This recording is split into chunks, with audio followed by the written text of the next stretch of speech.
So మొదటి step ఏంటి చెప్పండి? ప్రవచనంలో యేసును గురించిన సాక్ష్యం, అది ప్రేరేపణ, ఇన్స్పిరేషన్. నువ్వు ఎలాగైతే ఇన్స్పిరేషన్ వచ్చి 500 కాగితాలు తీసుకొచ్చి ఇస్తున్నావో అలాగే ఇది కూడా మనసులో ప్రేరేపణ వచ్చి పక్క వాళ్ళకు ఒక 100 రూపాయలు ఇస్తున్నావు. అలాగే ఇలాగ ప్రవచనాలు చెప్పడానికి లేపటం, అది ప్రేరేపణ, ఇది ప్రేరేపణే. హల్లెలూయా. ఆయన ఒక షర్ట్ తీసుకొచ్చాడు నాకు, 2 రోజుల క్రితం వేసుకున్నాను, 2-3 రోజుల క్రితం. నాకెందుకయ్యా అన్నాను, నాకు ప్రేరేపణ వచ్చింది అన్నాడు. మరి అలా ప్రేరేపించిన దేవుడు ప్రవచనం ఎందుకు ప్రేరేపించాడు? దాన్ని నమ్ముతున్నప్పుడు దీన్ని కూడా నమ్మాలి. నమ్మకమే ప్రాబ్లం. ఆ బ్లాకేజ్ పోయిందంటే మొత్తం ఫ్లో అయిపోతారు. మీరు సైకిల్ నేర్చుకోవాలనుకున్న వాళ్ళు ఫస్టే భయం ఉంటుంది, ఎక్కితే పడిపోతానేమో. అందుకొరకు సైకిల్ నేర్పించే వాళ్ళు ఏం చేస్తారంటే వెనకాలే పట్టుకుని వెళ్తారు. ఎంతోసేపు పట్టుకుని వెళ్ళరు, టప్పును వదిలేస్తారు. అప్పుడు దాకా బండి నడుస్తూనే ఉంటుంది. ఎప్పుడు పడిపోతారు చెప్పండి? అయ్యో వెనకాల ఎవరు లేరనేసరికి టప్పును పడిపోతాం. ప్రవచనం కూడా అంతే, నాలో ఉంది అనేదాకా ప్రవహిస్తూ ఉంటుంది. అబ్బాబా నేను చెప్పేది కరెక్ట్ కాదేమో అనుకుని భయం వచ్చేసిందంటే ఆగిపోతుంది. నేను ప్రవచించగలుగుతాను, నా స్పిరిట్ ప్రవచన spirit. Hallelujah. Number 2, speaking tongues followed by ప్రొఫెసీ. భాషలో మాట్లాడుతూ దాని వెంటే వచ్చే ప్రవచనాలు, భాషలో మాట్లాడుతూ పలికే ప్రవచనాలు, ఫాలోడ్ బై ప్రొఫెసీ. అపోస్తల కార్యం 19:6. తరువాత పౌలు వారి మీద చేతులుంచగా పరిశుద్ధాత్మ వారి మీదకు వచ్చెను. అప్పుడు వారు భాషలతో మాట్లాడుటకును ప్రవచించుటకును మొదలుపెట్టిరి. భాషలో మాట్లాడుతూ ప్రవచించారు. దేవనామానికి స్తోత్రం. భాషలు అనేది పరిశుద్ధాత్మ నుయ్య అని ఊట నుండి వచ్చేది. హల్లెలూయా. పరిశుద్ధాత్మ కువా లోపల ఉంది. నువ్వు ఇప్పుడు తోడుతావు, ఇప్పుడు తోడుతున్నావు, భాషలు వస్తున్నాయి, మరలా తోడుతున్నావు, ప్రవచనాలు వస్తున్నాయి, మరలా తోడుతున్నావు, దర్శనం వస్తుంది, మరలా తోడుతున్నావు, కళల ద్వారా మాట్లాడుతున్నాడు, మరలా తోడుతున్నావు, స్వరం వినపడుతుంది, మరలా తోడుతున్నావు, అభిషేకం వస్తుంది, మరలా తోడుతున్నావు, స్వస్థత వస్తుంది, మరలా తోడుతున్నావు, అద్భుతం జరుగుతుంది, మరలా తోడుతున్నావు, జరిగింది, జరగబోతుంది తెలుస్తున్నా. నేను సంవత్సరాల తరబడి తోడుతున్నాను కాబట్టి ఇంకా వాటర్ ఉండదని నేను చెప్పడానికి వీల్లేదు. యాకోబు కాలములో తవ్విన బావి సమరియా స్త్రీ కాలంలో, యేసుప్రభు కాలములో కూడా ఉంది. ఉందా లేదా? హల్లెలూయా. ఎండిపోలా. నీలో ఉన్న పరిశుద్ధాత్మ నువ్వు కూడా ఎండిపోదే. తోడకొలది ప్రవహిస్తూ ఉంటాయి. తోడకొలది నీలో నుండి ప్రవహిస్తూ ఉంటాయి. హల్లెలూయా. అది ప్రవహిస్తూనే ఉంటాయి. ఇంకా ఫ్రెష్ వాటర్ వస్తూ ఉంటాయి. హల్లెలూయా. వాక్యం మీద కట్టబడండి, ఆసక్తి గల వారుగా ఉండండి, ఆసక్తిని పెంచుకోండి. హల్లెలూయా. 3వది వరముగా ఇవ్వబడుతున్న ప్రవచనం, గిఫ్ట్ని బట్టి వచ్చే ప్రవచనాలు. ఫిలిప్పుకు 4 కుమార్తెలు ఉండేవారంట. వాళ్ళు ప్రవచించేవారంట. దేనిపైన వాళ్ళు ప్రవచించేవారు? నేను చెప్పిన ఈ 2 పద్ధతులు కాదు, 3వది పద్ధతి. ఇప్పుడు అదే చూస్తున్నాం. వాళ్ళు ప్రవచన వరం కలిగి ప్రవచించారు. చూడండి, అపోస్తల కార్యం 21:9. ఫిలిప్పు ఇంట ప్రవేశించి అతని యొద్ద ఉంటిమి. కన్యకలుగా ఉన్న 4 కుమార్తెలు అతని కుండిరి, వారు ప్రవచించువారు. ఈ ప్రవచనం 4 కుమార్తెలు ప్రవచించే ప్రవచనాలు, వరాలని పేరిట వెల్లడే ప్రవచనాలు. మొదటిది ఏమన్నాను? యేసును గురించిన సాక్ష్యం ద్వారా వెల్లడే ప్రవచనాలు. రెండవది రకాల ప్రవచనాలు అన్య భాష మాట్లాడుతూ వెల్లడే ప్రవచనాలు. మూడవది ప్రవచనాలు వరముగా ఉండి వెల్లడయ్యే ప్రవచనాలు. హల్లెలూయా. అది పరిశుద్ధాత్మ దేవుడు చేస్తాడు. నీలో పరిశుద్ధాత్మ దేవుడు వరముగా ఉన్నాడు. అందరు నా వైపు చూడండి. పరిశుద్ధాత్మ వేరు, వరం వేరు అనుకోబాకండి. పరిశుద్ధాత్మ వేరు, పరిశుద్ధాత్మ వరాలు వేరు అనుకోబాకండి.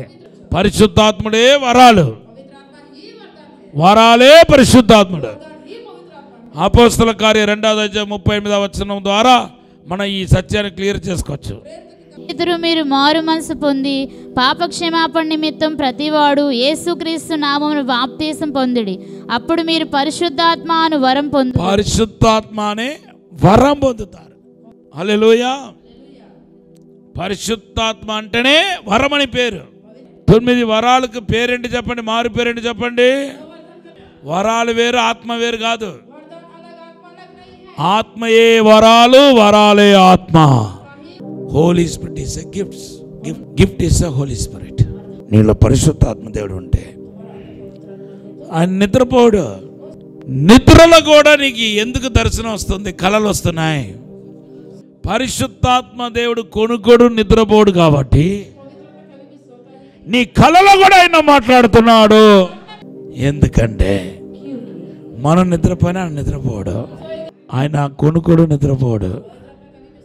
అందుకొరకు మన కళలో కూడా దేవుడు మాట్లాడుతున్నాడు. మన నిద్రలో కూడా కళల ద్వారా మాట్లాడుతున్నాడు. మన నిద్రలో కూడా కళల ద్వారా మాట్లాడుతున్నాడు. మనం మౌనంగా ఉన్నాం.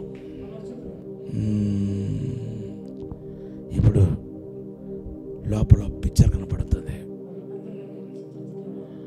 నీ బిడ్డల గురించిన పిక్చర్ దృశ్యం కనపడుతుంది. నీ కాపురి అయితే సంఘాన్ని గురించిన దర్శనం కనపడుతుంది. నేను మౌనంగా ఉన్నాను కదా. ఒరే నాయనా, నువ్వు మౌనంగా ఉన్నా కానీ లోపల ఉన్న పరిశుద్ధాత్మ దేవుడు సజీవంగా ఉన్నాడు, మెలుగుగా ఉన్నాడు. అందుకొరకే నువ్వు మౌనంగా ఉన్నా దర్శనాలు వస్తున్నాయి. ఇప్పుడు నువ్వు నోరు తెరచావు, స్తోత్రం స్తోత్రం స్తోత్రం అనుకుంటే ప్రవచనాలు వచ్చేస్తున్నాయి. అదే నేను స్తోత్రం స్తోత్రం స్తోత్రం అన్నప్పుడు ప్రవచనాలు వచ్చింది. అదే మరి నీవు నోరు తెరుస్తావు కాబట్టి ఆయన నింపుతున్నాడు. నువ్వు నోరు తెరిచావు కాబట్టి ఆయన నింపుతున్నాడు. ప్రవచన మాటల చేత నింపుతున్నాడు. నువ్వు నోరు తెరచావు, స్తోత్రం అన్నావు, ప్రభువానికి మహిమ అన్నావు, ప్రభు నామ స్తుతించబడగా కన్నావు. నీ నోరు నింపేస్తాడు అంతే. ఎక్కువ స్తుతించేవారే ఎక్కువ ప్రవచనం చెప్తారు. Prophecy is very easy for the worshippers. Those who are worshipping the Lord, they can flow in the gift of prophecy. పాటలు పాడే వారిలో ప్రవచనాత్మ స్ట్రాంగ్ గా పనిచేస్తాయి.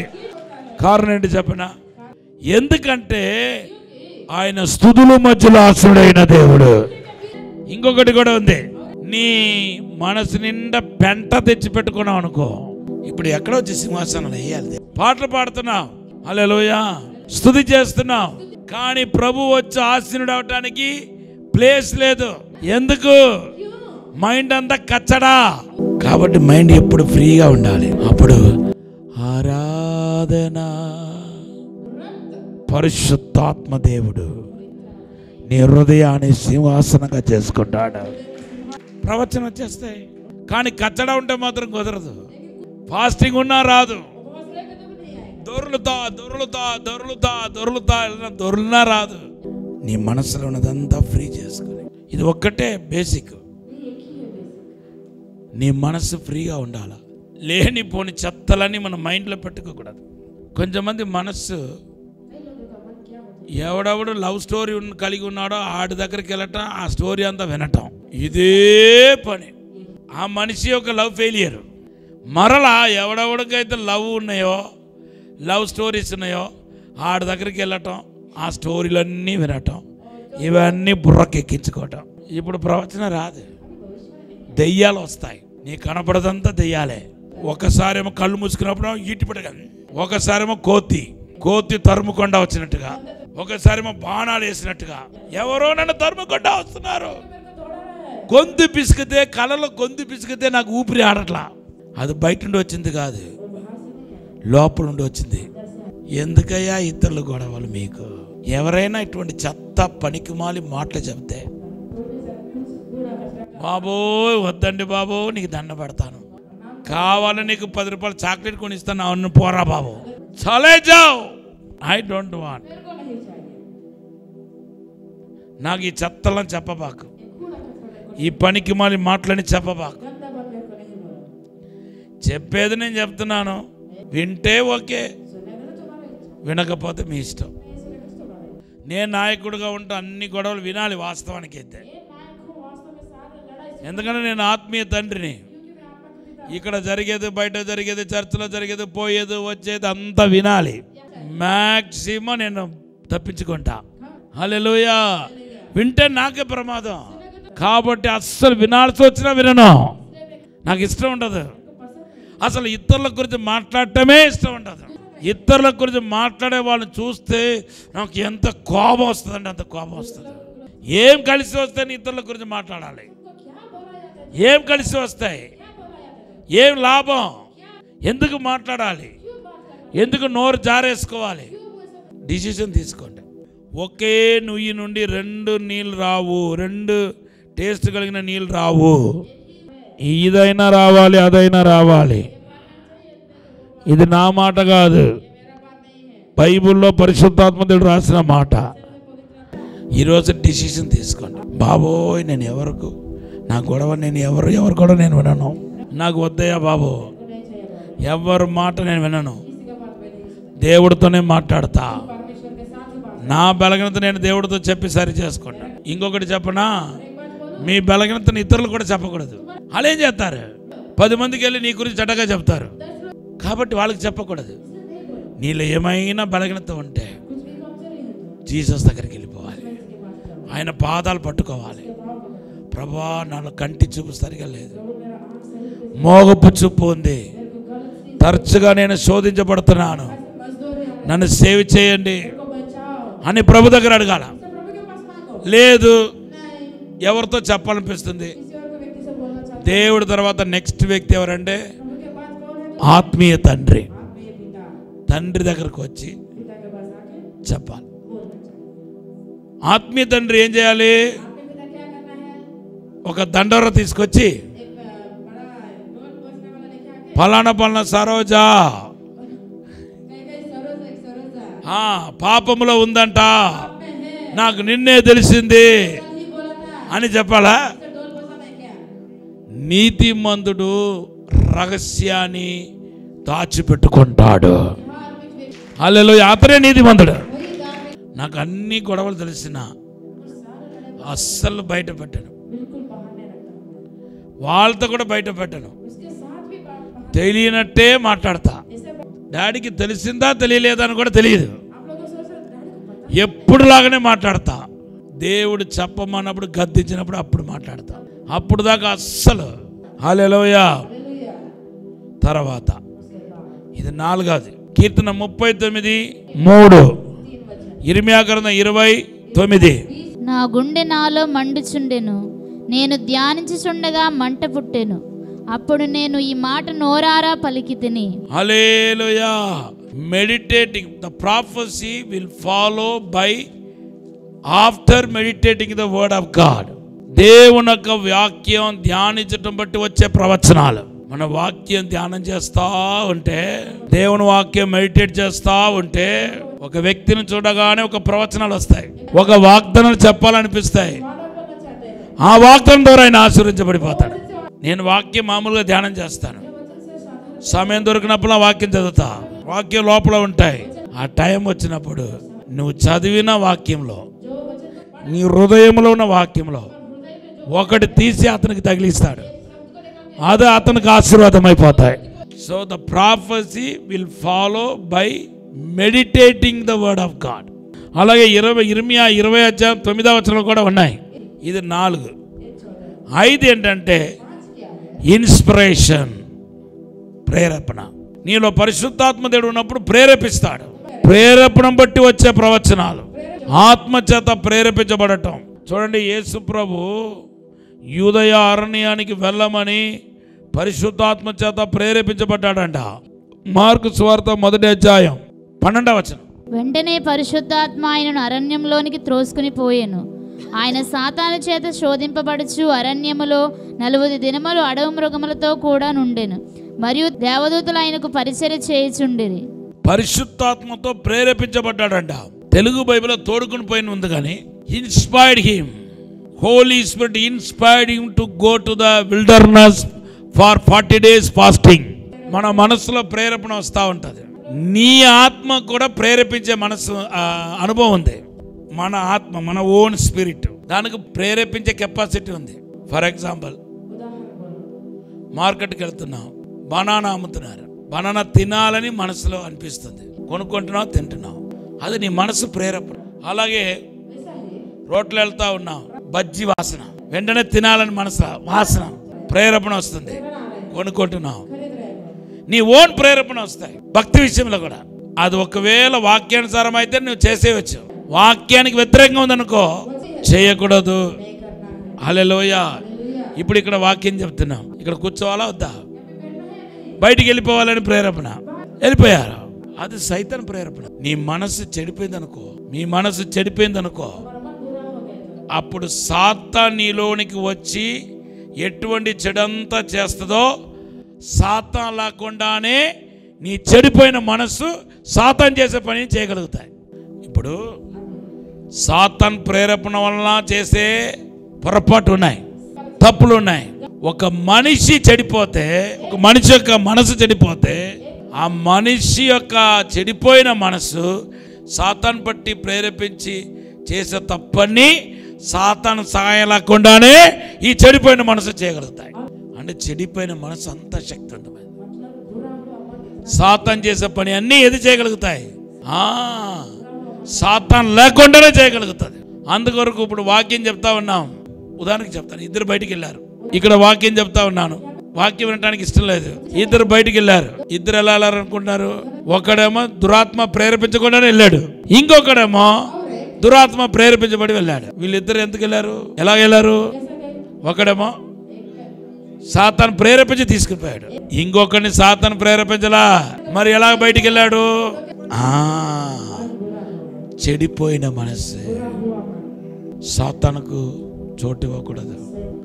బైబిల్లో రాయబడి ఉంది, ఏది శ్రేష్టమైనదో అది ఎన్నుకోండి. మా పిల్లలందరికీ చెప్తాను, మీ పనులు ఉంటే పక్కన పెట్టండి.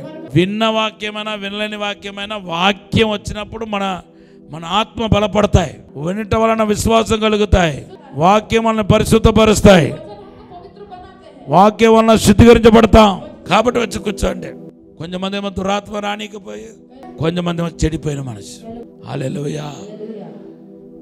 కాబట్టి నీలో సాతాను క్రియ చేయకపోయినా, నీ మనసు చెడిపోతే మాత్రం అచ్చం సాతాను క్రియలు అన్నీ నీలో కనపడతాయి. సాతాను పట్టిన వాడు ఎలాగ ప్రవర్తిస్తాడో అలా నువ్వు కూడా ప్రవర్తిస్తావు. హల్లెలూయా. మరి ఎలాగ చెడిపోకుండా మీ మనసును కాపాడటం ఎలాగా? ఒక్కటే మార్గం, వాక్యముతో నింపుకోవటం. మన హృదయాన్ని వాక్యముతో నింపుకోవటం, అభిషేక చేత నింపుకోవటం, మంచి సవాసంలో ఉండిపోవటం. Inspiration, prophecy will come by the inspiration. Hallelujah. చివరిగా వాక్యాన్ని బట్టి వచ్చే ప్రవచనం. మీకా గ్రంథం 7:15. 7:15. ఐగుప్తు దేశంలో నుండి నీవు వచ్చినప్పుడు జరిగినట్లుగా నేను జనులకు అద్భుతములను కనపరుతును. హల్లెలూయా. ఇప్పుడు ఈ వాగ్దానం బట్టి ఈయనకి దేవుడు ఏం చేయబోతున్నాడు అని మనకు తెలుస్తుంది. అద్భుతం చేయబోతున్నాడు. God bless you. నిశ్చయముగా నువ్వు అద్భుతాన్ని చూస్తావు. హల్లెలూయా. ఇప్పుడు అద్భుతం దేవుడు చేయబోతున్న మాట నోటి నుండి రాలా, వాగ్దానం వచ్చింది. ఆ వాగ్దానం చూసేసరికి దాంట్లో ఏమని ఉందంటే, అద్భుతం చేయబోతున్నానని ఉంది. వాక్యాన్ని బట్టి వచ్చే ప్రవచనాలు, యేసుని గురించిన సాక్ష్యాన్ని బట్టి వచ్చే ప్రవచనాలు. రెండోది ఏమన్నాను? భాషల్లో మాట్లాడటం, దాని తర్వాత వచ్చే ప్రవచనాలు. మూడవది వరముగా ఇవ్వబడుతున్న ప్రవచనం. నాలుగవది దేవుని వాక్యాన్ని ధ్యానించడం ద్వారా వచ్చే ప్రవచనం. దేవుని యొక్క వాక్యాన్ని ధ్యానించడం వల్ల వచ్చే ప్రవచనాలు. 5 ప్రేరేపణ బట్టి వచ్చే ప్రవచనాలు. 6 వాక్యమును బట్టి వచ్చే ప్రవచనం. వాక్యాన్ని బట్టి వచ్చే ప్రవచనాలు. 7 పేతురు రాసిన 2వ పత్రిక 1వ అధ్యాయం 21వ వచనం. ఒకడు తన ఊహను బట్టి చెప్పుట వలన లేఖనంలో ఏ ప్రవచనము పుట్టదని మొదట గ్రహించుకొనవలెను. అయ్యా, ప్రవచనాలు అనేది ఊహను బట్టి చెప్పేది కాదు, మనుషులు ఇచ్చని బట్టి కలిగేది కాదు. నువ్వు ఊహించుకొని ఏం ప్రవచనాలు చెప్పకూడదు. Very danger. దానికి బదులుగా చిన్న ప్రార్థన చేసి వచ్చేటమే బెటర్. ప్రవచనాలు మనుషులు ఇచ్చని బట్టి 2వ పేతురు 1వ అధ్యాయం 21వ వచనం. ఏలయనగా ప్రవచనం ఎప్పుడును మనుషుని ఇచ్చను బట్టి కలగలేదు గాని, మనుషులు ఇచ్చను బట్టి కలగలేదు. మనుషులు పరిశుద్ధాత్మ వలన ప్రేరేపింపబడిన వారే దేవుని మూలముగా పలికిరి. హల్లెలూయా. We will prophesy through God. దేవుని ద్వారా పలికే ప్రవచనాలు. అది ఎలా అయినా కావచ్చు, ఎట్లయినా కావచ్చు, దేవుని ద్వారా పలికే ప్రవచనాలు. ఈ ప్రవచన వారు అనేక మందిని ప్రభు దగ్గరికి నడిపించడానికి తోడ్పడతాయి.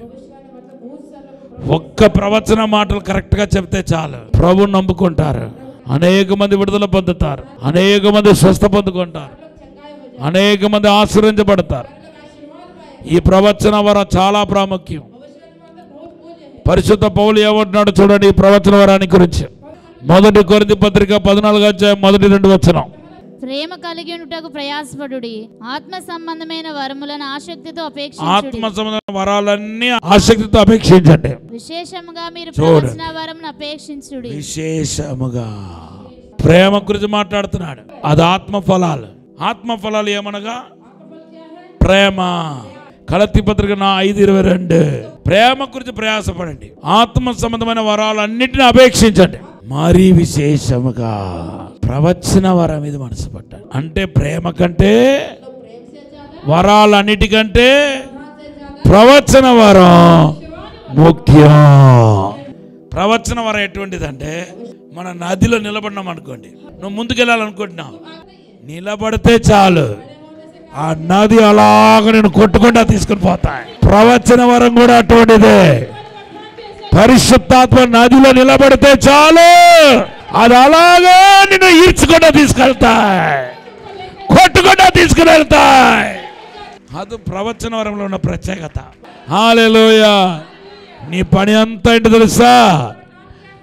ఆ నదిలో అడుగు పెట్టటమే, నీ నదిలో కాలు పెట్టటమే, ఆత్మలో కొనబడటమే. ఇంకా హల్లెలూయా.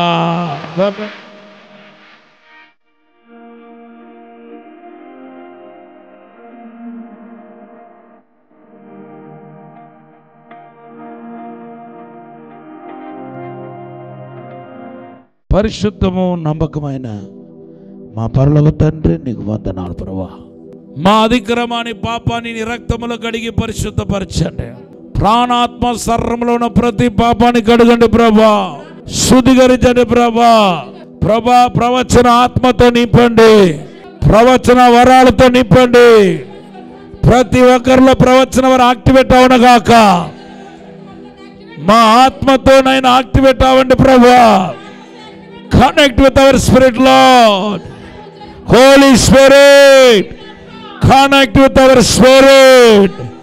ఇప్పుడే అభిషేకించండి, వరాలతో నింపండి, ప్రవచన ఆత్మతో నింపండి, అభిషేకముతో నింపండి. యేసు నామములో అభిషేకం ప్రవహించునుగాక. తాకండి ప్రభా.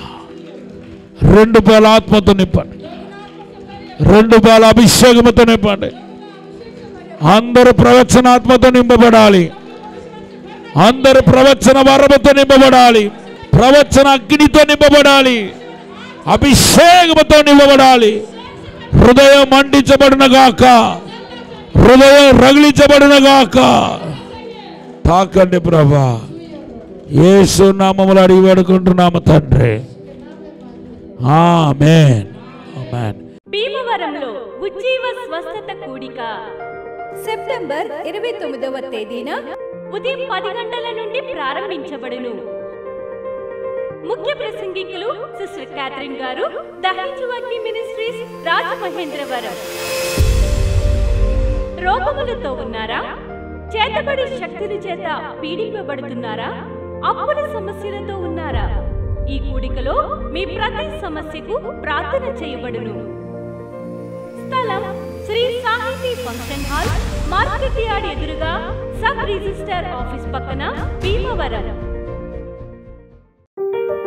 వరంగల్లో దహించు అగ్ని సేవకుల సదస్సు సెప్టెంబర్ 29వ తేదీన ఉదయం 10 గంటల నుండి ప్రారంభించబడును. ముఖ్య ప్రసంగికులు డాక్టర్ థామస్ గారు, దహించు అగ్ని మినిస్ట్రీస్, రాజమహేంద్రవరం. స్థలం new Jerusalem Baptist church, circuit house, life line hospital road, Warangal. మరిన్ని వివరాలకు 9494940072 మరియు 73. రాజమహేంద్రవరంలో దహించు అగ్ని సేవకుల కూడిక సెప్టెంబర్ 30వ తేదీన ఉదయం 10 గంటల నుండి ప్రారంభించబడును. ముఖ్య ప్రసంగికులు డాక్టర్ థామస్ గారు, దహించు అగ్ని మినిస్ట్రీస్, రాజమహేంద్రవరం. స్థలం దహించు అగ్ని ఆడిటోరియం, నటరాజ్ థియేటర్, రాజమహేంద్రవరం. మరిన్ని వివరాలకు 9494940072 మరియు 73. గుంటూరులో దహించు అగ్ని అభిషేక స్వస్థత స్తుతి ఆరాధన అక్టోబర్ 2వ తేదీన ఉదయం 10 గంటల నుండి ప్రారంభించబడును. ముఖ్య ప్రసంగికులు డాక్టర్ థామస్ గారు, దహించు అగ్ని మినిస్ట్రీస్, రాజమహేంద్రవరం. స్థలం విజ్ఞాన్ మందిర్, మార్కెట్ సెంటర్, గుంటూరు. మరిన్ని వివరాలకు 9494940072 మరియు 73. మీ ప్రార్థన అవసరతలకు 9494940072 మరియు 73. ఈ టీవీ కార్యక్రమాన్ని చూసి ఆశీర్వదించబడినట్లయితే దహించు అగ్ని టీవీ పరిచర్యకు మరియు బ్లెస్సింగ్ ల్యాండ్ కు సహకరించండి. దహించు అగ్ని trust current account number 357222444370, State Bank of India, main branch, Rajamahendravaram. My address doctor Thomas, దహించు అగ్ని మినిస్ట్రీస్, తుమ్మలోవా, రాజమహేంద్రవరం.